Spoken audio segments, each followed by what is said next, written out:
Entered Me.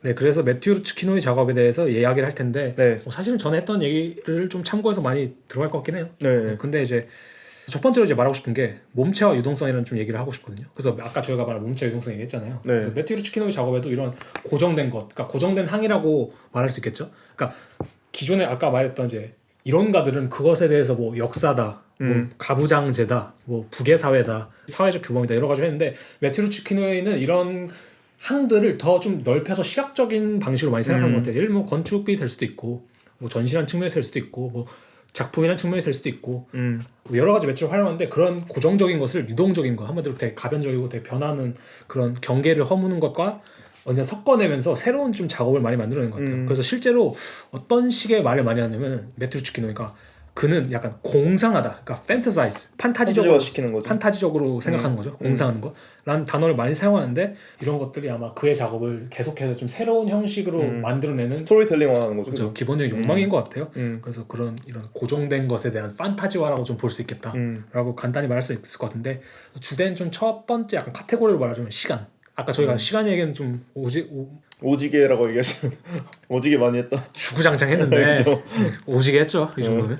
그래서 과거, 현재, 미래가 이제 시간의 대표적인 세 개 항인데 아까 또 이제 도나 헤러웨이, 호세 에스테반 무뇨주와 같은 사상가들의 주된 핵심이 미래적 가능성인데 그래서 한 번 더 정리하면 도나 헤러웨이에게 미래적인 것은 결합되고 변형되는 유기체적인 허구적인 미래라고 생각하면 이제 매튜 루츠키노가 좀 더 노선을 타는 미래는 호세 에스테반 무뇨주의 과거로부터 새로이 생산되고 직조돼야 되는 상상적인 미래인 거죠. 그러면 이제 그 이불 작가를 조금 도나 헤러웨이식의 그죠. 미래 풀이라고 볼 수 있고 기계적인 미래랄까요? 어떻게 보면. 무뇨주는 오히려 그러니까 매튜 루츠키노에는 좀 무뇨주 쪽 그죠. 그렇게 볼 수도 있는 거고. 그래서 약간 이제 파가 존재한다는. 그래서 이제 그가 이런 표현을 해요. 히스토리와 다이어리. 이게 카롤리 슈니만이라는 이제 작가에서 좀 작가의 전시였나 뭐 전집이었나 거기서 이런 표현이 나와서 되게 재밌었다고 말을 하는데 네. 저도 이 표현이 재밌더라고요. 뭐 약간 라임도 좀 있고 history and diary 이렇게 말을 하는데 히스토리라는 것이 아까 말한 이제 역사성을 대변하는 것이면 다이어리는 이제 개인적인 서사. 그렇죠. 이게 재밌는 게 거잖아요. 히스토리는 역사고 진짜 말 그대로 다이어리는 우리가 매일 쓰는 우리의 서사거든요. 그죠. 일기장 같은 느낌이고 이게 도나이라고랑도 연관된 게 팩트와 픽션의 그 차이잖아요. 사실 히스토리와 다이어리가. 그래서 그가 어떤 얘기를 하냐면은 왜 그 매튜 루츠키노가 과거의 것을 갖다 쓰느냐, 히스토리를 갖다 쓰느냐고 얘기할 때 그렇게 말을 하더라고요. 나에게 책임이 존재하지 않는 이미 선재하는 내러티브를 가져다 쓰는 것은 나의 외부에 존재하며 내가 의미를 생성하는 것 외부에 존재한다. 그렇기에 나는 그것들을 지난 시대 구조로 사용함과 동시에 더 자유롭게 사용할 수 있게 된다는 거죠. 그러니까 내가 나의 서사를 사용한다는 거. 그러니까 한마디로 아까 도나 헤러웨이랑 비슷한 건데 내가 여성이라는 서사를 사용할 때 분명히 제약이 있거든요. 거긴 너무 많은 제약이 있어. 나는 무슨 사람이고 나는 뭐 백인 여성이고 나는 미국에 태어난 사람이고 예를 들자면 근데 내가 과거의 서사를 사용할 때는 나는 그걸 훨씬 더 자유롭게 풀 수 있다는 거지. 사실 그런 점을 좀 많이 얘기하는 것 같은데 이 과거 히스토리에 대한 무엇인가를 부를 때 사실 중요한 게 그 레퍼런스잖아요. 그렇죠. 그러니까 뭐 솔직히 말하면 옛날 거 갖다 쓴다 이걸 말하는 게 부계사회 갖다 쓴다. 그렇죠. 오이디프 서사 갖다 쓴다는 게 레퍼런스잖아요. 그게 사실 말하자면. 그래서 레퍼런스를 그러니까 약간 어떤 식으로 사용하냐면 결국엔 호세무녀식으로 과거를 통해 미래를 다시 재상상하기 그렇죠. 위해 그 레퍼런스를 적극 사용하죠. 그래서 실제로 뭐 프랑스와 부셔, 페어디난드 호들러, 로댕, 안달루시아의 약간 세라믹 전통, 브라질의 건축적 형식, 그다음 로코코 형식, 뭐 세라믹, 회화 등을 적극적으로 그의 작업을 차용하거든요. 그러니까 이게 정확히 말하면 히스토리와 다이어리인 거죠. 그렇죠, 그렇죠. 그 히스토리들을 내가 원하는 방식의 다이어리화 시키는지 내가 느끼는 방식으로 현재에 맞게. 그래서 어떤 식의 예시가 존재하면 뭐 남성의 몸에 대한 되게 역사적인 인식, 미술사적인 기법, 그리고 성적 인식을 그의 대단히 개인적인 층위에서 클럽, 게이바가 될 수도 있고 그다음 그런 자신이 느끼는 남성의 이미지, 그다음 성향 등을 통해서 상상할 때 어떤 식으로 나오냐면 되게 막 직선적인 단단한 선이 막 유동적인 곡선으로 변하기도 하고 우리가 흔히 말하는 남성적인 색깔이 아닌 되게 막 핑크색, 그죠. 되게 좀 부드럽고 아름다운 색을 쓰기도 하고 또 그죠. 어떤 식의 전통적인 레퍼런스들을 가져오면은 전통적인 레퍼런스들이라는 게 사실 뭐 콘테 아니면 뭐 유화 조각 이런 거잖아요. 그죠. 뭐 이런 것들을 가져다가 대단히 가볍게 뭐 스텐실, 실크 스크린 기법으로 뭐 이렇게 떠낸다든지 물감을 되게 옅게 발라서 그려낸다든지 그리고 그런 거 사이에서 콘테라든지 과거의 그런 뭐랄까 전통적인 스케치가 좀 드러나게 하면서 그런 대비를 좀 부각시킨다든지 또 재밌는 게 이제 세라믹이라는 매체를 많이 사용하는데 세라믹을 사용할 때 그렇게 말을 하더라고요. 그거랑 비슷한 건데 아까 사칸 씨가 그 캐리어백 이론 말씀하시면서 우리 인간의 가장 처음에 존재했던 도구가 사실 이런 그쵸, 그쵸. 닦는 독이라고 하고 그런 것들 사실 굳이 말하면 이제 요즘에 세라믹으로 다 이루어져 있잖아. 그다음에 과거에서도 다 세라믹이 그런 걸로 만들어졌고 세라믹으로 창을 만들진 않잖아. 그죠. 그런 거 봤을 때 세라믹이란 것은 예술의 형식인가 동시에 문화 전반에 나타나는 문화적 산물이라고 표현하더라고요. 그래서 여기 이제 사카이 씨가 조사해온 것에 약간 이런 말이 있죠. 세라믹 is cultural ready-made. 그쵸. 문화적 레디메이드다. 그죠. 그래서 그가 어떤 말을 하냐면 나에게 제작이라는 측면에서 흥미로운 것은 그것이 어떻게 만들어지는가가 아니라 그것을 둘러싸고 있는 사회적 판타지다. 그러니까 한마디로 그는 사회적 규범들을 사용한다고 말을 하는 거죠. 여기서 정확히 말하면. 그래서 판타지. 나는 이 사회적 판타지를 뒤틀어 놓고 왜곡된 판타지로 만들 것이다. 이거랑 맞아. 이거랑 연계돼서 재밌는 게 뭐냐면 겐지 모노가타리라는 얘기가 그때 저 한 번 했었는데 네. 그게 뭐 그냥 일본의 얘기인데 뭐 어떤 얘기냐면 한마디로 겐지라는 되게 방탕한 애가 여러 가지 여자들을 만나고 다니는 성적인 막 그런 방탕하게 사는 내용이에요. 굳이 말하자면. 근데 거기서 말하는 게 뭐냐면은 그게 모에와의 시초라고 하더라고요. 그러니까 일본의 모에와라고 했을 때 약간 변태적인 내용인데 뭐 누구의 누나, 친구의 동생, 네토라레 이런 거. 그렇죠. 네토라레 이런 모든 모에와가 다 여기서 나왔다고 하는데 그게 대단히 일본 문화에서 활발하게 그쵸. 사용되고 있다고 하더라고요. 근데 그쵸. 그런 것들이 말하는 게 아마 그런 사회적 판타지가 이런 걸 말하는 게 아닐까? 라는 생각이 좀 드네요. 네. 그래서 가장 대표적인 레퍼런스는 사실 이제 로코코 미술 빼놓을 수가 없죠. 로코코 미술이 사실 지금까지 방금 오펜 씨가 설명한 것들을 다 보여주는 사조이기도 해요. 로코코 미술에 대해서 뭐 짧게 얘기하자면 이 로코코라는 단어 자체가 되게 장식적인 게 이 16세기부터 이미 이제 이 프랑스 귀족들 사이에서는 각자 저택에 인공 동굴을 만드는 게 유행이었대요. 인공 동굴. 네, 인공 동굴을 만드는 게 유행이었는데 그 벽에 이제 가장자리를 꾸미던 게 주로 이제 조약돌과 조개 껍데기인데 이 단어들을 이제 합친 게 사실 로코코거든요. 이제 조약돌을 이게 어떻게 읽어야 되는지 모르는데 대충 로칼리에 우리나라식으로는 돌껍껍 뭐 이런 느낌. 돌껍껍 느낌인 거죠. 맞아. 근본 없는 단어죠. 근본 없는 단어죠. 그게 이제 어쨌든 이 로코코 미술을 이 18세기부터 이제 프랑스 파리 이제 귀족층을 중심으로 한 되게 장식성이 센 미술이에요. 근데 이게 재밌는 게 역사를 봤을 때 로코코 시대 이전이 바로크 시대예요. 바로크 시대의 특성은 뭔가 절대 왕권 그리고 종교의 힘이 다시 세지던 시기라고 하거든요. 그러니까 중앙 집권주의, 그러니까 완전 중앙의 힘이 셌어. 그렇죠. 그리고 이분법적이고 되게 그 권력이 이렇게 밖으로 외부로 발산한단 말이에요. 한마디로 저희가 말했던 완전 몸체적이지. 예. 그래서 이제 그때 유명했던 건축물이 베르사유 궁전인데 이제 태양왕 루이 14세가 통치를 하면서 그 베르사유 궁전을 만들어 놓고 태양왕 이름부터 중앙주권적이잖아. 거기에 이제 자기 왕권을 강화하고 귀족들을 컨트롤하기 위해서 그 당시에 모든 귀족들은 베르사유 궁전에서 강제로 살아야 됐어요. 그래서 그렇게 더럽다고 했던 것 같은데. 그죠. 그럴 수도 있고 그렇게 이제 살면서 뭐 72년 동안 통치를 했다는데 이제 루이 14세가 죽고 난 뒤에 그러니까 완전 그거예요. 그 뭐냐 그냥 일평생을 선임이랑 사는 거야 그냥. 그죠. 끔찍하죠. 끔찍하지. 계속 눈치 보면서 살았던 거죠. 그러니까 그 사람들도 나름 귀족이잖아. 그러니까 나름 한따까리 하는 사람인데 다 그 포스타랑 살고 있는 거야. 그죠. 어쨌든 그런 식의 상황이었는데 이제 루이 14세가 죽고 나서 루이 15세가 이제 즉위를 받았는데 그 당시 이제 루이 15세가 굉장히 어렸대요. 그래서 이제 섭정으로 이제 오를레앙 공작이라는 사람이 섭정을 하게 되면서 다행히 이제 그때부터 이제 귀족들이 베르사유 궁전에서 나와서 본인들의 이제 개인 공간을 만들고 살 수 있게 됐다고 하더라고요. 꾸밈에 미친 사람들이 그걸 얼마나 이게 쌓였겠어요. 사실 욕구라는 것이. 부모님한테서 동네를 원하고 나의 자취방을 꾸미는 게 그죠. 로망이었던 사람들이 그죠. 그런 느낌이죠. 그죠. 뭐 예를 들면은 자기가 베르사유 궁전 안에 어떤 호화스러운 걸 갖다 놨다고 생각해봐요. 루이 14세 지나가다가 너 그거 약간 조금 나를 위시하는 표현 같다? 나보다 더 화려하다? 라고 말하면 큰일 나는 거죠. 나의 취향이랑 안 맞아. 그죠. 이렇게 할 수도 있고. 완전 동물의 숲을 가진 어린애처럼. 그죠. 그래서 이게 되게 재밌는 게 뭐 그때 당시 이제 귀족들이 약간 유행하는 식으로 다 파리로 이사를 갔다고 해요. 왜냐면 베르사유 궁전이 파리에 있는 게 아니라 파리 근교잖아요.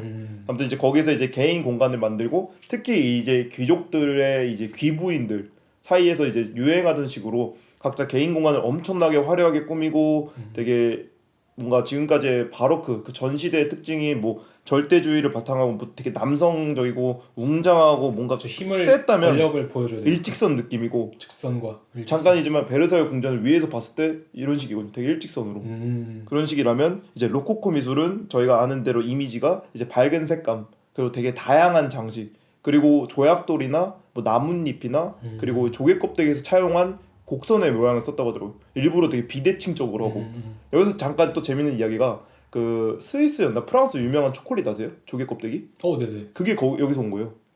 그게 어떤 이야기냐면 이 인조 동굴 꾸밀 때 네네. 사람들이 이제 조개 껍데기로만 경쟁을 하다가 점점점 이 조개 껍데기를 깎아서 더 기괴하게 만들기 시작한 거예요. 거기에 이제 조개하면 또 포세이돈이 떠오르잖아요. 네. 포세이돈 이야기를 집어넣으면서 나중에는 이 조개 껍데기가 변형돼서 추상적인 모양을 한 거예요.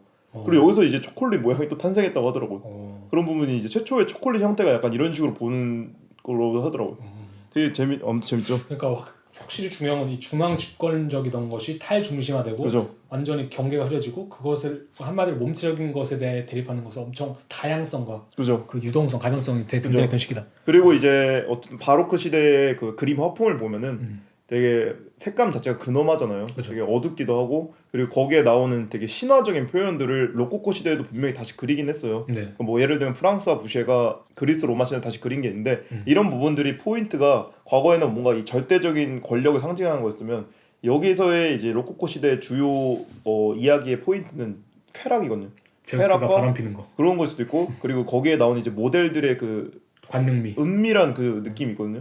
되게 예뻐요. 유의, 인간과 인간 사이의 감정. 그러니까 되게 이야기가 대서사에서 개개인의 개인사로 바뀐 거죠. 그러니까 이거 자체가 스토리텔링이 된 거죠. 그래서 이제 되게 재밌는 게 아까 뭐 그 세라믹 얘기를 하면서도 네. 그때 당시 로코코 시대에 중국식 도자기가 유행했대요.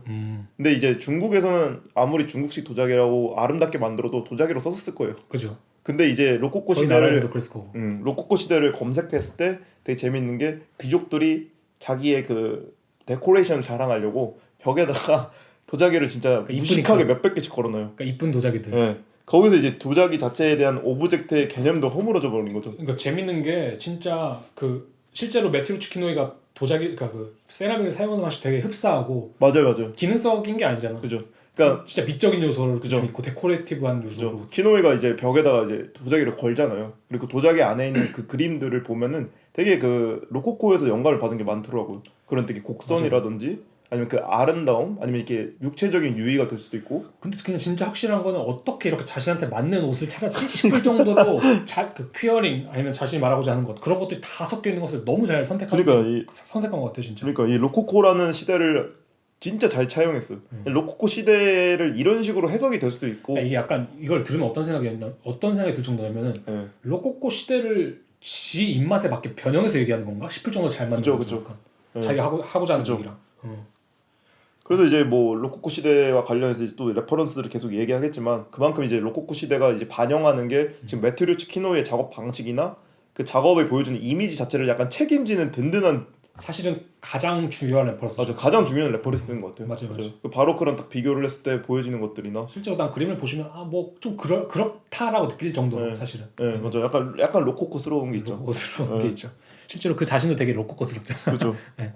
그래서 중요한 게 또 아까 저희가 말했던 것처럼 건축이라는 또 항이 되게 중요하게 작용하는 것 같아요. 그 작업에서. 왜냐면은 그의 작업을 봤을 때 그가 뭐 인터뷰라든지 그래서 건축이라는 맥락을 언급 안 하는 경우가 거의 없더라고요. 그래서 약간 예를 들자면은 그가 전시를 설정하는 방식이 언제나 약간 기존의 건축을 언제 첫 번째로 가지고 놀려고 시작을 해. 무조건 그거는 그 매튜 치키노의 마인드에 있는 것 같아요. 왜냐면은 그가 말하길 그한테 건축은 내가 볼 때는 하이어키라고 하거든요. 이제 계급이라고 하고 책이라고 할 수 있는 그 하이어키를 변형시키고 그것을 되게 가지고 놀고 싶어 한다고 스스로가 말을 하더라고요. 왜냐면 사실 건축적이란 것이야말로 되게 몸체적인 거잖아요. 사실. 그죠. 왜냐면은 진짜로 되게 구조가 있는 것이고 말 그대로 건축이란 건 그냥 뭐 예쁘게만 지어서는 안 되는 거니까. 그죠. 한마디로 이 몸체 기능으로서 가장 뭐랄까 대표적인 게 건축이라고 생각하는데 이제 그것들을 이제 매트를 시키는 와해시키고 빈혈시키고 아니면 새로운 방식 변화시키면서 그 실제적인 전시의 장소를 되게 약간 이국적인 곳, 뭐 천국, 신기루적인 것, 뭐 타락의 장소, 뭐 헤테로토피아, 유토피아 뭐 여러 가지 경계 안에 되게 존재시키려고 노력하더라고요. 그래서 이런 좀 고찰들이 많이 보이는 것 중 하나가 상파울로 얘기를 할 때 세로의 건축물과 가로의 건축물들을 이야기하는데 그 상파울로도 제가 알기로는 이제 빈부격차가 그렇게 심한 걸 알고 있어요. 그쵸. 상파울로 저도 몰랐는데 빌딩들이 되게 많더라고요. 그럼에도 불구하고 서민들이 관계하는 것은 언제나 가로적인 건축물들이라고 말을 해요. 그냥 길거리를 걷거나 뭐 다리를 건너거나 뭐 이런 식인데 세로적인 건축물들은 완전히 그들의 시야를 막고 뭐 자본과 이제 권력가들에게만 주어진다라고 말을 하면서 실제로 전시의 포맷을 뭐 이거에 되게 반영해서 여러 가지 좀 세로적인 것은 좀 번역적인 것이라든지 뭐 가로적인 것은 좀 더 서민적인 것이라든지 아니면 뭐 일상과 맞물리는 지배 계급을 벗어난 뭔가 실제로 예를 들자면은 뭐 옛날에 퀴어들이라든지 동성애자들은 지하로 숨었을 수도 있고 그러니까 실제로 이런 높낮이라든지 건축적인 양식에서 맞죠. 이 인간의 생활 방식 드러나잖아요. 게이바들도 그렇고 과거에 이제 종교 탄압에 있어서 되게 많은 이도교라고 불렸던 그때 당시 종교들이 되게 지하 동굴에 많이 숨었죠. 그러니까 뭔가 그 피해서. 그리고 교회는 그럴수록 기존에 있는 교회는 커지고 점점 더 높아지고. 그리고 그 옛날에 알셀 신잡에 나왔던 유현준 건축가 그분이 말씀하신 걸 제가 최근 유튜브에서 뭘 봤는데 그렇게 말씀하죠. 그분이 이제 고부 이제 며느리와 시어머니가 같이 사는 집을 어머니 모시고 사는 거죠. 쉽게 말하면 그런 집을 디자인할 때 어떤 걸 신경 썼냐라고 말했을 때 그렇게 말하더라고요. 그 둘의 관계에 있어서 분명히 그 상하 관계가 존재하잖아요. 어떤 점으로 그런 점에 있어서 며느리와 시어머니 둘 다 편하게 살 수 있는 게 무엇일까 이렇게 고민을 했는데 며느리는 시어머니의 동선을 관찰할 수 있지만 그 시어머니는 며느리를 직접적으로 볼 수 없는 구조를 만들었다. 그럼으로써 며느리는 좀 더 시어머니를 편하게 관찰하면서 이제 도와드릴 수 있고 뭔가 급한 일이 딱 있어 보일 때 그래서 눈치가 좀 더 안 보이고 그런 식의 관계를 생각했을 때 건축은 사실은 인간 그 구조의 핵심을 담당한 것 같아요. 그런 구조들이. 그죠. 그런 면에서 확실히 매튜 루츠키노이가 건축에 관심을 가진 거는 당연한 게 아닐까 그런 생각이 들긴 하네요. 그래서 이런 건축이라는 것을 또 굳이 말하자면 공간성 이런 거 연관시킬 수 있을 것 같은데 제가 약간 아까 그 얘기했잖아요. 뭐 그런 전시의 공간을 헤테로토피아라든지 되게 이질적인 공간으로 만들어낸다고. 그래서 저번에도 한번 아날린더 때 얘기한 적이 있었는데 그 푸코 헤테로토피아에 대해서 다시 한번 얘기를 나눠보면 좀 좋을 것 같아요. 헤테로토피아에서 뭐 짧게 이야기를 하자면 되게 간결하게 개념으로 얘기를 하면 유토피아는 어쨌든 상상이고 환상의 공간이지만 현실에 존재하지 않는 공간이거든요. 근데 반면 헤테로피아는 현실에 존재할 수 있는 공간이에요. 그러니까 되게 현실적인 동시에 약간 신화적인 공간이라고 말할 수 있는 공간이거든요. 그러니까 뭐 이 동성애자의 문화를 생각했을 때 게이바가 어쩌면 이 동성애자한테 헤테로피아적인 공간이 될 수 있고 그리고 우리가 일반적으로 보는 박물관이나 뭐 어떤 도서관도 되게 헤테로피아적인 공간이라고 말을 하거든요. 그러니까 완전히 그 일상성에서 벗어난 공간이죠. 그러니까 저는 이 유토피아와 헤테로토피아가 사실은 그 반대 항이잖아요. 그걸 그렇게 볼 수 있을 것 같아요. 아까 도나 헤라웨이가 사이보그와 여신을 얘기하는 거랑 비슷하게 얘기할 수 있을 것 같은데 유토피아는 사회적 규범의 연장선의 가장 끝자락에 있는 게 유토피아예요. 제가 볼 때는. 물론 현실에 존재하지 않지만 우리가 지금의 규범을 통해서 상상하는 거. 그러니까 지금 있는 상태에서의 최선의 행복 상태. 우리가 천국을 상상할 때 뭐 사이보그의 세계를 상상하지 않잖아요. 그죠. 그 이유는 사이보그 세계가 나쁘기 때문이 아니라 우리가 지금 가지고 있는 규범의 끝자락에 있는 게 유토피아이기 때문에 예를 들면 그 코코가 될 수 있고 코코에서 나오는 그 저승세계 그런 것이 될 수도 있고 우리가 살아있던 사람도 거기에 있고 행복하고 돈이 많고 뭐 맛있는 음식이 많고 이런 맥락의 끝자락 봤을 때 여신과 같이 유토피아가 된 거고 헤테로토피아는 뭐냐면 반대로 이 규범에 거부하지만 현실에 있는 곳인 거예요.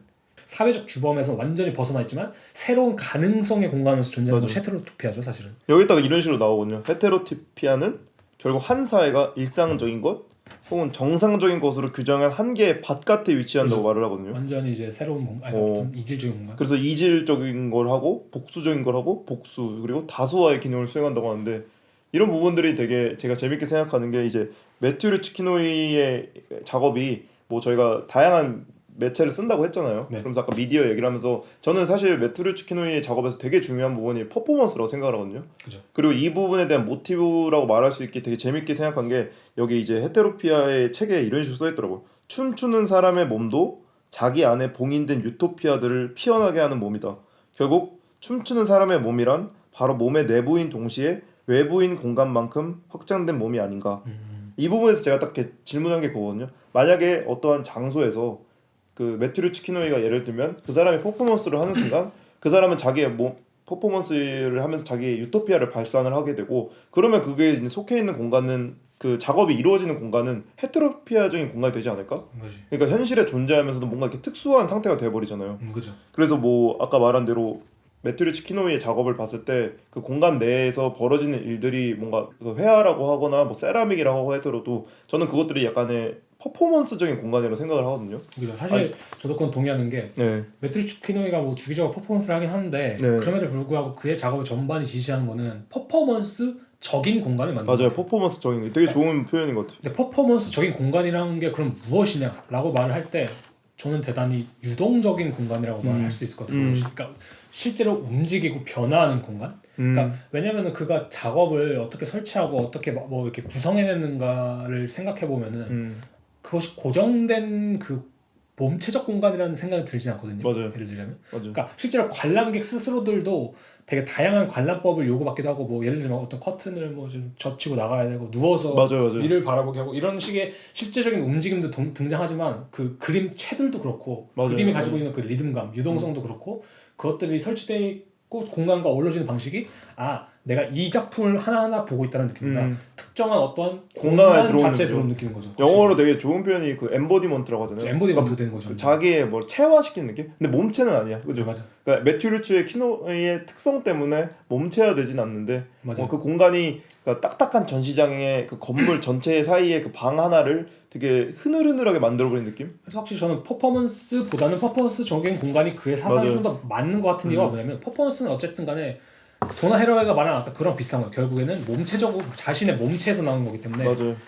한마디로 타자를 볼 수밖에 없는 거야. 쉽게 말하면 공간이라든지 개념을 보는 게 아니라 그 사람이 어쨌든 하고 있는 거기 때문에 난 그 사람을 볼 수밖에 없잖아. 퍼포먼스적인 공간은 되게 더 열려있는 가능한 공간이 아닐까라는 거죠. 여기 뭐 그 이 사람이 CV를 다시 보니까 그래도 아직까지는 이제 퍼포먼스를 계속 진행하고 있긴 한데 뭐 저희가 지금 추측하기를 어떻게 될지는 모르지만 조금 아직까지는 계속하면서 뭔가 이 전시의 전반적인 걸 생각하는 쪽으로 맞아요. 가지 않을까라는 생각이 들어요. 부지런한 게잠트 쿤스트를 하고 있죠. 사실. 게잠트 쿤스트죠. 맞아요. 그러니까 사실 뭐 저희가 회화라든지 이런 걸 좀 위주로 말하고 있는데 그거보다 사실 그를 적합하게 표현하는 게잠트 쿤스트라고 생각을 좀 하고 맞아요. 좀 종합예술. 그죠. 그래서 제 생각에는 뭐 헬렌 마틴처럼 그가 3D를 더 이상 쓰지 않겠다 이런 맥락으로 나아갈 것 같진 않아요. 계속 퍼포먼스 할 것 같긴 한데. 그러니까 유토피아는 유토피아대로 뿜어내고 헤테로피아적인 공간은 계속 만들어내고. 뭐 왜냐면 또 그렇다고 해서 굳이 하지 말라는 법도 없으니까. 그죠. 네. 그러면서 이제 이 퍼포먼스적인 공간 아까 저희가 엠보디먼트라고 말하면서 생각난 게 뭐냐면 물질성과 스케일에 대해서 좀 얘기를 하고 싶거든요. 그러니까 그가 스스로 인터뷰에서 어떤 말을 했냐면요. If you make yourself vulnerable, you can participate. 그러니까 내가 나 스스로를 연약하게 만들면은 나는 참여 가능해진다. 라고 하거든요. 이게 어디서 나온 거냐면 자기가 LSD를 빨고 브라질에서 길을 걸었는데 그래요? 그랬대. 근데 거기서 나온 거라는데 뭐 사실 맞는 말인 것 같긴 한데 자기의 메타몽화, 자기의 액체화라고 볼 수도 있겠네. 그죠. 자기 액체화 시키는 액체는 어디든 스며들잖아요. 그러니까. 근데 그가 말하는 게 뭐가 되냐면 결국에는 우리가 어떤 몸체적인 것이라든지 대단히 고착화된 것을 만든다면 우리는 참여할 수 없는데 우리가 말랑말랑해지면은 어디 참여할 수 있다. 그래서 실제로 그가 작업을 하는 방식이 색감이라든지 뭐 사용하는 물질들, 재료들, 뭐 선들, 그것을 그려내는 뭐 기법들, 뭐 이런 방식들이 대단히 연약하고 부드럽잖아요. 근데 동시에 그가 그런 말이에요.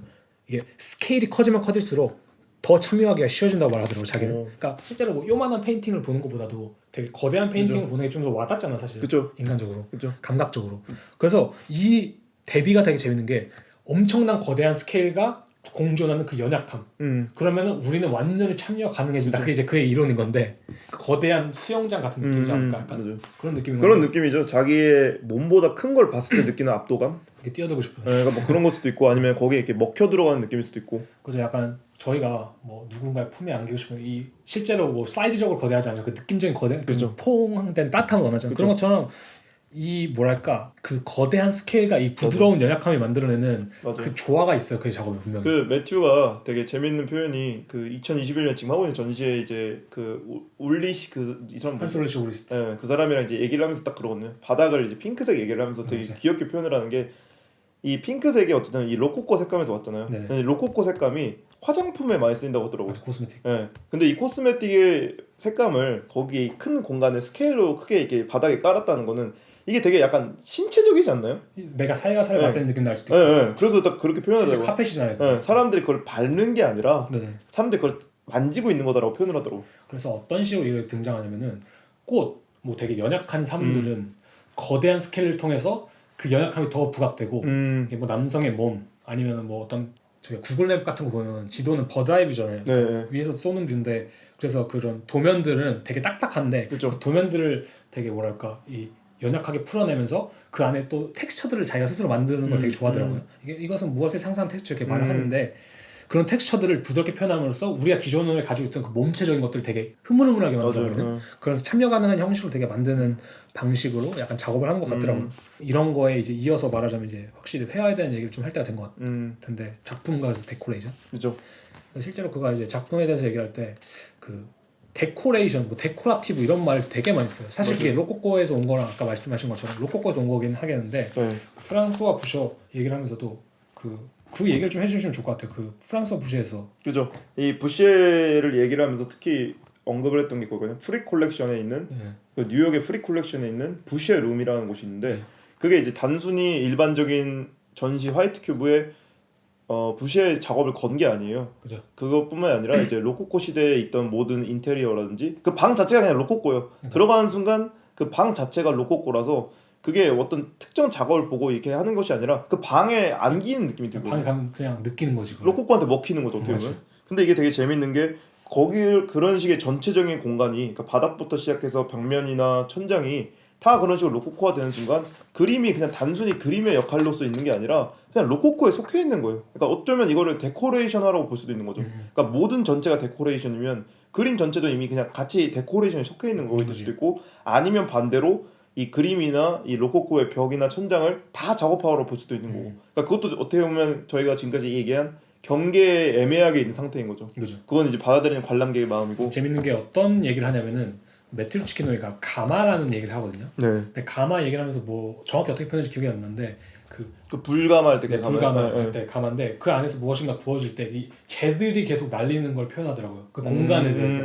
거기 되게 뜨거운 공간이지만 재가 계속 날리면서 그것이 순환하면서 계속 움직이는 공간. 오. 아까 말한 퍼포먼스적인 공간이랑 비슷한 건데 이 그러니까 프랑스와 부시의 룸도 그런 비슷한 느낌이에요. 내가 들어가서 하나의 도자기를 보는 게 아니라 그죠. 우리는 계속 순환하고 이 재들의 공간, 그죠. 완전히 그 뜨거운 공간을 보고 있다고 얘기할 수 있을 것 같아요. 이 작품과 데코레이션을 가지는 관계는 그거예요 결국에. 이 작품이라는 위상을 되게 파괴하는 거거든요. 그죠. 작품이란 거 사실 자체도 고정된 몸체잖아요. 그죠. 그러니까 제가 생각할 때 요즘 예술이 굳이 말하자면 현대 예술이 점점 이 작품의 개념을 탈피하고 참여 예술이라는 것이 존재할 수 있고 그죠. 왜 펠릭스 곤잘레스 토레스는 참여 예술이라는 형식을 썼을까? 실제로 양혜교 작가님도 보면은 막 이렇게 입을 수 있는 걸 만든다거나 그죠. 움직일 수 있는 걸 만든다거나 뭐 이런 항들이 등장하고 왜 저희가 맨날 말했던 뭐 공시성이라든지 이런 것들이 등장하는 이유 중 하나는 바로 이 그 위상을 제거하는 거거든요. 한마디로 이 작품이란 경계를 허물기 위한 맥락이란 거거든요. 사실 부쉐룸에 있는 그 부제도 보면은 그게 액자에 들어있지가 않거든요. 무슨 거울 맞아요. 판때기 같은데 같이 들어있잖아. 맞아요.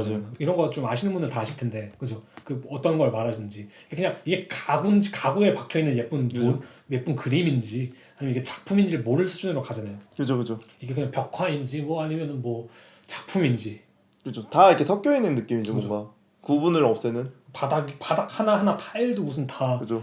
무슨 막 되게 화려한 작품 같고 맞아요. 그렇지만 이것은 작품이 아니라고 할 수도 있는 거고 맞아요. 그 경계를 되게 허물면서 이 공간 헤테로토피아적인 그죠 이런 공간성을 되게 말하는데 그래서 매튜 치키노이가 그런 식으로 말해요. 그것들은 소용돌이 혹은 포탈들과 같다. 그것들은 프레임과 창문으로서 기능한다. 그리고 페인팅은 모든 다른 포맷들을 가지고 놀게끔 나를 자극한다. 그래서 그럴 때 이제 건축과 이런 작품이라는 구조가 가지고 있는 그 위상이 파괴되면서 전체적인 공간이 되게 탈중시가 되는 거죠. 한마디로 뭐 태양왕 시대로 말하자면은 태양 시대. 이런 거 어떻게 태양? 그래서 바로크 시대로 말하자면은 너네 거는 나의 산물일 뿐이다라고 할 수 있다면 이제 와서는 그냥 다 너네 집 다 다른 거고 탈중시가 된 거니까. 그렇죠. 그런 양식들이 되게 존재하는 것 같아요. 그래서 저도 최근에 생각했던 것 중 하나가 메타버스 이런 생각을 했었는데 저번에도 한번 얘기했었는데 그런 것도 되게 비슷한 맥락 같아요. 사실은 어떤 뭐랄까 현실의 구조에 종속되는 게 아니라 되게 다양한 층위에 완전히 그런 새로운 가능태적인 공간들을 또 메타버스가 굳이 말하면 로코랑 또 연관지을 수 있지 않을까? 그죠. 뭐 약간 이런 생각이 들긴 하네요. 네. 보통 그래서 그의 회화를 보면은 그냥 걸어두는 경우도 거의 없고 그죠. 액자에 넣어두는 경우도 거의 없고 그죠.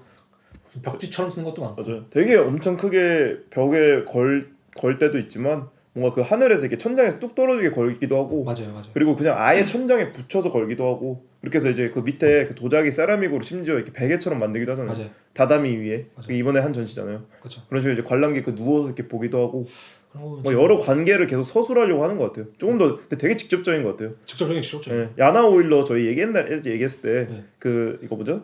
그 오펜 씨가 소개한 거 에멘카에서 네네. 그것도 뭔가 어떻게 보면 약간 관람객을 유도하려고 하는 그 공간적인 그걸 했잖아요. 그런 느낌이라면, 그러니까 약간의 차갑게 얘기하는 느낌이라면 매튜 치키노이는 한번 누워봐. 일로 와. 한번 누워봐. 얘들아 다 모여. 그런 느낌이고 자기 작업 속에도 되게 기뻐하면서 하잖아요. 되게 재밌다. 되게 어린아이처럼. 그런 거 그게 신기하게 참 그거 되게 전시를 순수하게. 2000년도 초반 때 막 7년, 8년 이때부터 했다고 했잖아요. 네.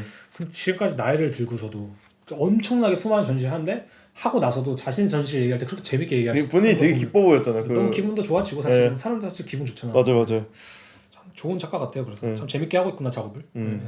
그래서 이게 이제 매튜 회화의 특성에 대해서 좀 얘기를 해보자면 매튜가 딱 이런 얘기를 한단 말이에요. 그러니까 자신의 그림은 심상이나 어떤 공감이나 감정을 불러일으키는 매개체라고 한단 말이에요. 근데 이게 많은 이야기가 이미 나온 얘기지만 회화가 결국에는 우리의 현실을 좀 이상의 세계로 다려줄 수 있는 계인 거예요. 그러니까 유토피아가 될 수 있는 거죠. 여기서 저렇게 말하는 이제 포탈이라든지 소형. 근데 이게 재밌는 게 제가 중요한 부분이라고 생각하는 게 딱 류치키노가 이렇게 말하는 부분이 있거든요. 내 회화들은 내 퍼포먼스가 녹아들은 것들이다.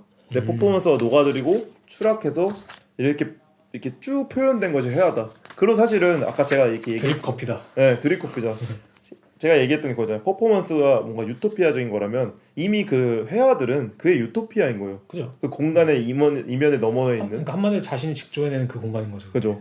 그래서 이제 보면은 딱 사람이 딱 들어갔을 때 그게 아까 저희가 계속 말한 헤테로피아적인 공간이고 그 회화들이 무언가를 이렇게 뿜어내는 게 우리가 그 유토피아를 이렇게 마주보거나 그 안에 이렇게 갈 수 있도록 만들어내는 거죠. 그죠.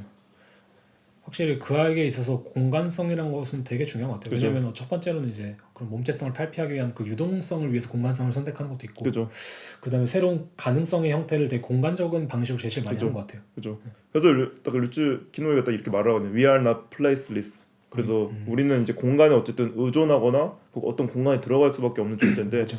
그래서 이제 류츠키노이가 이런 퍼포먼스적인 공간을 만든 게 이것도 약간 우화적이지 않을까요? 아예 공간을 없애고 탈피하자는 게 아니라 그죠. 그 공간 안에서 뭔가 우화적인, 뭔가 패러디적인 딱딱한 공간을 흐물흐물하게 만드는 게 그의 우화일 수도 있고. 그리고 실제로 뭐 도나 헤러웨이든 누군가 무엇을 얘기할 때 그게 소설 글로 써진 뭐 소설이나 글의 형식이라도 그것이 결국 유발하는 게 우리 머리 안에서 일어나는 관념적 공간이잖아요. 사실 이게 어떻게 생각했구나, 어떻게 보이겠구나 하는 그런 점에서 확실히 이 말이 맞죠. We are not placeless. 우리는 언제나 우리는 언제나 시공간에 속해 있어요. 맞아요.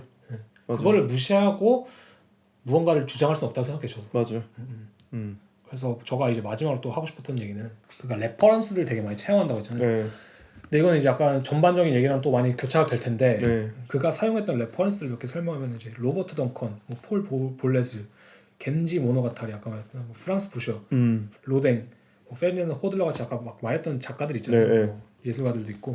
근데 그의 작업은 절대 하나의 층으로 절대 이루어지지 않아요. 그러니까 이게 뭐냐면 도나 헤러웨이가 말하는 그 실뜨기 놀이라고 아까 직조라고 말한 거랑 똑같은 거거든요. 그러니까 뭔가 그 담는 용기를 만들 때 직조하는 것. 왜냐면 어떤 특정 작가들이나 뭐 그림을 그리는 사람들이나 어떤 작업을 하는 사람들 그런 경우도 되게 많잖아요. 보면은 그냥 하나의 레퍼런스를 따와서 그걸 어떻게 변형시킨다거나 뭐 그것을 가지고 작업하는 사람이 많은데 사실 그의 작업은 직관적이고 재밌어 보이지만 너무 많은 레퍼런스가 중첩돼 있어요. 내러티브가 엄청 많죠. 내러티브가 진짜 많아요. 보면은. 맞아요. 그러니까 그냥 그 하나의 목적지를 향한 보다는 되게 촉증시키는 놀이를 해야 된다. 중첩시키는 놀이. 그래서 예를 들자면 저는 이 예시를 키메라라는 예시를 좀 설명하고 싶거든요. 키메라가 뭔지 아세요? 알죠. 제가 생각하는 키메라의 첫 이미지는 그 성경에 나오는 거거든요. 성경에 사자의 머리에, 그죠. 염소의 몸에였나? 그리고 이제 용의 꼬리, 맞아, 그리고 불을 내뿜는. 맞아, 그리스 로마 신화에 나오는 이제 키메라가 이제 뭐라고 하냐? 머리는 사자, 몸통은 염성, 꼬리. 여기 나와 있구나. 꼬리는 뱀. 뭐 이렇게 다른 파트의 이제 동물들로 혼합된 괴물이잖아요, 사실. 키메라에서 도나 헤러웨이도 말하는 게 있는데 20세기 후반에 이른 신화적 시대에 우리는 모두 키메라이며 기계와 유기체가 되고 일원화되고 가공되어진 혼합물이다. 이렇게 말을 하는데 이 얘기가 좀 재밌더라고요. 그래서 저 키메라에 대해서 좀 찾아봤는데 그 키메라라는 이 그리스 로마 신화에서 그 괴물이 티폰과 에키드나의 딸이라고 하더라고요. 티폰 근데 이제 티폰에 대해서 말을 하면은 티폰이 누구냐면은 그 제우스의 오만함을 벌하기 위해서 가이아와 타르타로스 사이에 나온 거신이라고 하더라고요. 그러니까 거의 괴물급 이제 그리스 로마 신화에 나온 그 괴물들 중에 거의 전투력을 치면 탑 1이라고 하더라고요. 티폰이. 근데 티폰이 쳐들어갔을 때 제우스의 힘줄을 잘라버리고 신들이 도망갈 정도로 셌대요.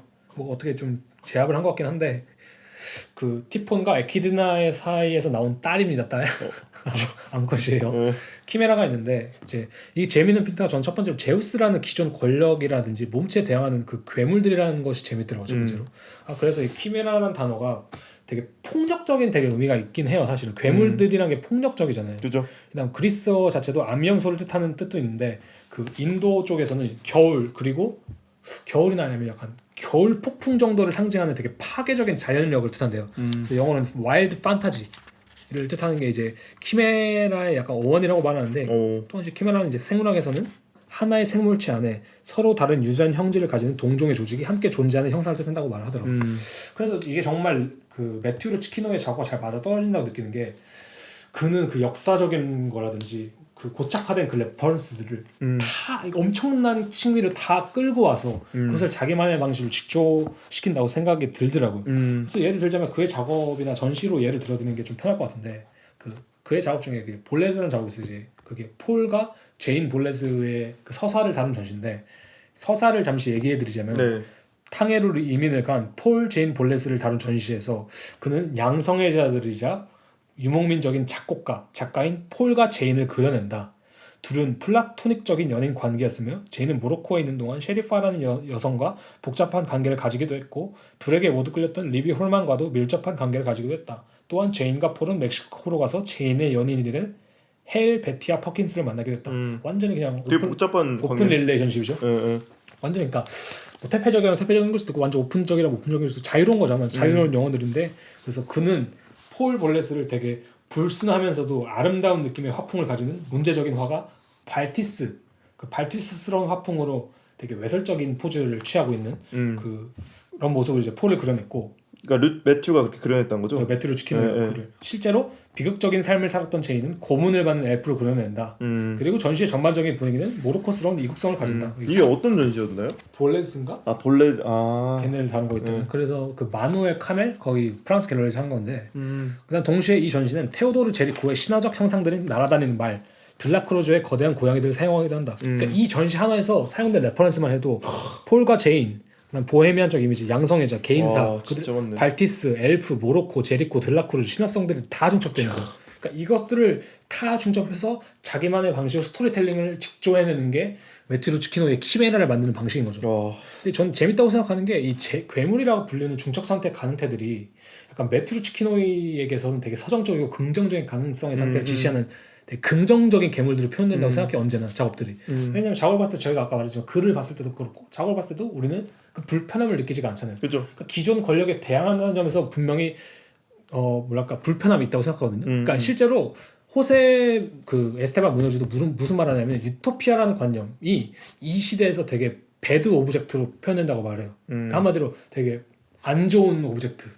유토피아가 그러니까 괴물적인 거죠 사실. 그렇죠. 그러니까 제우스 입장에서 그리스 로마 신화 입장에서 이 괴물들은 그냥 반역자들인 거예요. 그렇죠. 그렇지만 매튜 루치키노나 퀴어 담론들이 말하는 것은 이런 괴물들, 실제 말하면 사이보그 선언에서도 그 레즈비언 뱀파이어도 그런 거죠. 뱀파이어도 불결함이라든지 그 기존 그 긍정이라던가 그런 서사에 반대되는 불결함을 강조하잖아요. 그런 거 봤을 때 이 키메라는 것이 단순히 나쁜 게 아니고 이것을 되게 좋은 서사를 끌어내려고 하고 있구나라는 게 좀 생각이 들더라고요. 그래서 이 개인적인 인물들이나 레퍼런스들을 단순히 가져와서 리플렉션적인 방식으로 쓰는 게 아니라 이 회절시켜서 디프렉션적인 방식으로 이것들을 조합해서 키메라를 만들어내는 것, 결국 이게 매튜 루치키노의 그리고 이 전반적인 퀴어 담론의 그 공통점이 아닐까 그런 생각이 들어요. 그래서 양혜유 작가님도 또 인터뷰에서 아까 그 국현미에서 했던 인터뷰 언급했었잖아요. 거기서 그런 말을 하시더라고요. 자신들도 이제 인물을 소환하거나 과거 레퍼런스를 소환할 때 어떤 방식을 쓰느냐면 자신이 인물을 소환할 때 역사를 모두 무시하고 소환한다고 말씀하시더라고요. 역사의 인물들은 모두 이게 정박되어 있다. 그러니까 앵커링 되어 있다. 뭐라고 하죠? 이제 묶여 있는 항구에. 그러니까 역사 인물들은 다 고착화되어 있는 상태로 정박되어 있는데 그곳에서 끊어내어 우리가 사는 여기로 데려오는 경향이 있고 데려올 때는 중첩, 데자뷰 같은 것들을 상정하고 소환한다. 역사가에게 생뚱맞을 수 있는 중첩 방식으로 나는 그것을 데려오는데 인물과 인물이 살아온 공간, 시대, 문화 대단히 상이하지만 그것들을 데려와서 어떤 중첩 상태를 만든다. 시공과 공간을 뒤죽박죽 섞어놓는 일, 완전한 붕괴라고 표현한다. 이게 딱 그 버니 로저스가 레퍼런스했던 그 애니메이션 뭐였죠? MTV에서 했던 거?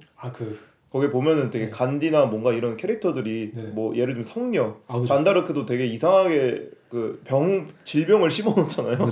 그 애니메이션 자체에서. 그리고 그거를 이제 또 한 번 누구죠? 버니로서 따오고 뭐 그런 것도 여기서 딱 이렇게 생각이 나네요. 약간 저는 밈도 좀 비슷한 것 같아요. 우리가 인터넷 짤이라고 불리는 밈도 그 역사적 레퍼런스들, 그러니까 쉽게 말하면 밈이 기원이 되는 한 짤이 있잖아요. 그것들이 조합이 되고 하면서 완전 밈화되고 쉽게 말하면 그것이 도지코인이 되고 시바견 짤이 도지코인이 되고 도지코인을 통한 또 밈이 탄생하고 그러니까 이 모든 밈이라는 것도 사실은 되게 키메라적인 모습을 가지고 있는 것 같아요 사실. 그러니까 저희가 이거를 키메라적인 모습이라고 말할 때 사실 가장 중요한 건 뭐냐면 계속 말했지만 이 역사적인 레퍼런스들을 재해석해내야 되는 그 과제라고 생각해요. 제가 사실은 그 현대 미술관에 대해서 제가 스스로 부정적인 평가를 내릴 때는 그럴 때 보통 그렇게 내리거든요. 언제냐면은 제 생각에 미술관이라는 기관의 역할은 아카이빙의 역할이 있다고 생각해요. 동시에 아카이빙을 하고 그 아카이빙을 통해서 재구성, 재해석을 해내는 것이 저는 박물관의 역할이라고 생각하거든요. 근데 만약에 이 컨템퍼러리 뮤지엄이라고 부를 수 있을까? 그 갤러리는 아니죠. 뮤지엄, 컨템퍼러리 뮤지엄이라고 하잖아요. 네. 그런 것이 등장할 때 가장 그 부작용은 그거라고 생각해요. 이 과거의 것들이 재해석되지 않고 언제나 컨템퍼러리적인 것만 따라갈 때, 한마디로 무한적인 재생산만을 해낼 때가 이 현재에 대한 재생산만을 담당할 때 저는 컨템퍼러리 기관들이 되게 위험할 수 있다고 생각하거든요. 왜냐면 요즘 시대 솔직히 말하면 과거에 대한 재해석의 좀 중요성이 많이 떨어진 시기가 좀 되고 있다고 생각해요. 사실 어떤 의미로. 왜냐면 어떤 그 컨템퍼러리라는 가치, 현대라는 그 맥락을 따라가는 가치가 되게 커지기 때문에. 그죠. 그런 점에서 우리는 과연 키메라를 만들고 있는 것일까? 아니면 이성의 헤테로를 재생산하고 있는 것일까? 그죠. 이걸 좀 질문해 볼 수 있을 것 같긴 해요. 그 중학생 래퍼 중에 그 권기백 그 친구가 이러거든요. 근본이 중요하다. 그죠. 근본이 중요해요. 힙합을 끌어오거든요. 약간 그런 것도 약간 이런 느낌이지 않을까? 근본 중요하죠. 근본 중요하죠. 네. 그래서 확실히 근본을 뒤질 때 네. 근본이 있었다는 것도 무시하면 안 되는 느낌, 그죠? 네. 그래서 저희가 뭐 이건 이제 전반적으로 다 설명을 했는데 매튜 치키노의 작업을 너무 늦게 얘기하긴 했네요. 매튜 치키노의 작업을 먼저 보시고 이걸 들었으면 좀 더 좋았을 텐데. 맞아요. 저희가 뭐 그죠, 그게 나을 것 같아요. 매튜 치키노의 작업 사실 먼저 보고 딱 그걸 저희가 처음에 말하기로 했는데 1시간 40분 사실 까먹었네, 그죠? 네. 어쩔 수 없죠. 네, 그런 거 있죠. 그래서 저희가 이제는 약간 좀 결론을 좀 얘기해 보면 좋을 것 같아요. 네. 이걸 조사하면서 제가 느꼈던 거라는 질문들도 좀 있을 것이고. 네. 그래서 저가 한 줄평? 식으로 말하면 약간 매튜 치키노이는 사실 그가 퀴어인 것과 별개로 대단히 퀴어적인 작업을 성취했는데 생각해요. 왜냐면은 제가 아까 퀴어적인 것의 본질은 이 몸체에 대한 이동성이라고 했잖아요. 네. 그러니까 아까 도나 헤러웨이가 내가 모든 여성을 대표할 수 없다라는 맥락으로 봤을 때 자신의 아이덴티티를 대표하고 자신이 퀴어라는 의미에서 퀴어이기 때문에 퀴어를 대표한다. 내가 제 3세의 사람이기 때문에 3세를 대표한다는, 물론 그것 자체가 의미가 있죠. 이거 자체에 대해서 솔직히 하고 싶은 말이 하나 있는데 네. 그 마리아 린트라는 그 스웨덴의 이제 그 비평가 아니면 약간 큐레이터분이 계세요. 디렉터. 네. 근데 그분이 큐라토리얼이라고 말하는 그 큐레이터적인 태도와 네. 큐레이팅의 차이점을 언급하면서 뭐라고 말하냐면 그 샹딸 마우페라는 벨기에 그 작가분의 얘기를 빌려서 말하는데, 그분이 뭐라고 말씀하시냐면 우리가 정책이라고 불리는 폴리틱스가 있을 거 아니에요. 네. 그거와 폴리티칼, 정치적인 의미를 가지는 그 폴리티칼을 구분하면서 말하기를 되게 제안하거든요. 두 개의 차이가 뭐냐면 폴리티스는 실질적으로 현실적인 칭의와 합의에 기반을 둔 정책의 행위예요. 쉽게 말하면 정책은 합의가 돼야 되잖아요. 이게 그냥 내가 이상적으로 생각한다고 무조건 행할 수 없는 거잖아요. 그죠. 그렇다면 더 폴리티칼은 뭐냐? 폴리티칼이란 것은 불합치에 기반을 두는 그 가능성의 상태를 향하는 정치적인 태도를 뜻한다고 말하거든요. 그래서 마리아 린트는 그거에 빗대어 자신이 말하는 큐레이팅과 큐라토리얼의 차이를 말하는데, 큐레이팅은 현실적으로 뭐 대중들을 어떻게 미술에 관심을 갖게 할 것이냐, 어떤 뭐 사조로 어떤 걸 꾸밀 것이냐라는 실제적인 태도라면, 큐라토리얼은 그 가능성의 상태를 되게 실험적으로 탐구하는 태도라고 생각하거든요. 그럼 그런 점에서 우리가 말할 수 있는 거죠. 퀴어와 퀴어링의 차이는 무엇이냐라고 했을 때, 퀴어라는 것은 이 성 정체성에 대한 이야기가 될 수 있어요. 사실 간단히 말하자면 이런 정체성이 존재하고 이런 정체성이 존재하고 뭐 이런 정체성이 존재한다, 이런 사랑의 방식이 존재하고 저런 사랑의 방식이 존재한다는 게 막 퀴어라면은, 퀴어링은 그 가능성의 상태, 한마디로 그 몸체를 벗어난 유동성의 상태를 말하는 게 퀴어링이라고 생각하거든요. 그런 의미에서 진짜 매튜 치키노의 작업은 퀴어링적이다, 퀴어적이다. 자, 퀴어와 반대된 퀴어적이다라고 말할 수 있을 것 같아요. 예를 들면 그런 작가도 많잖아요. 사실 어떤 뭐 주디스 바틀러나 도나 헤러웨이도 그 드랙이라는 것을 비판할 때 그렇게 말을 하거든요. 드랙도 사실은 새로운 가능성의 양태를 만드는 게 아니라 그것은 이미 합의된 어떤 그 여성성이라는 것을 채택하고 그것을 보여주는 방식이지. 그러니까 한마디로 이것은 큐레이팅적인 방식이지 큐라토리얼적인 방식이 아니다. 이것은 퀴어적인 방식이지 퀴어적인 방식이 아니라고 말을 하는 거거든요. 그러면 진짜 자신의 정체성을 드러낸다는 것만이 무조건 이 퀴어에 가담할 수 있는 행위는 아닌 거죠. 그러니까 예를 들면 그렇게 할 수 있잖아요. 뭐 동성애자가 아닌 사람은, 뭐 여성이 아닌 사람은 그럼 그 운동에 가담할 수 없느냐라고 했을 때 분명 그런 점은 있을 수 있어요. 나는 퀴어가 아니기 때문에 퀴어는 아니야. 그렇지만 그렇다고 해서 내가 퀴어링적인 것은 할 수 없다는 것은 아니라는 거죠. 그죠. 저희가 뭐 그것도 이제 퀴어 아닌 사람이 퀴어에 대한 담론을 얘기하는 거예요. 그러니까 자체가 말이 안 되는 거죠. 그죠. 큐어가 아닌 사람도 큐어에 대해 얘기를 할 수 있는 것이 큐어링이죠. 그죠. 그게 바로 지금 가지고 있는 뭔가 퀴어적인 근본적인 무언가를 깨트릴 수 있는 가능성들을 열어주는 거고. 네, 그래서 매트루 치키노의 작업이 그런 면에서 저희가 말하는 것과 되게 부합하는 작가 같아요. 그러니까 제가 말한 거 그거예요. 폴리틱스든 더 폴리티컬이든 다 가치가 있는 거예요. 맞아. 예를 들자면 폴리티컬이란 게 정당식으로 말하자면 한 당의 이데올로기라고 생각해 보세요. 뭐 진보적이란 거랑 뭐 민주당이야. 근데 민주당의 이데올로기 좋지. 근데 그것만이 추구되고 아무런 현실성이 존재하지 않으면 나라는 망할 수밖에 없어요. 맞아요. 그다음 동시에 폴리틱스만 중시되고 이데올로기가 없다면 사실은 아무런 발전도 없고. 그죠. 그러니까 결국 폴리티컬이라는 단어의 어원을 생각했을 때 폴리티컬이라는 단어가 폴리틱에서 나왔다는 게 중요한 거죠. 그죠. 어쨌든 뭐 항상 이렇게 뭔가가 하나 필요하죠.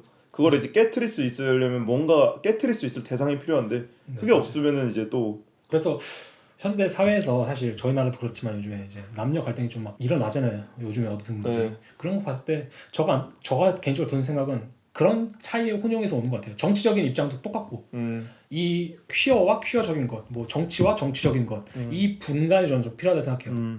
아무튼 뭐 매튜로 치키노이로 좀 돌아가자면 그의 작업은 이 몸체에 대한 유동성을 제시하는 관점에서 봤을 때 대단히 이런 관점을 제공해주기 되게 좋은 작가 같다. 그런 생각이 들어요. 맞아. 네.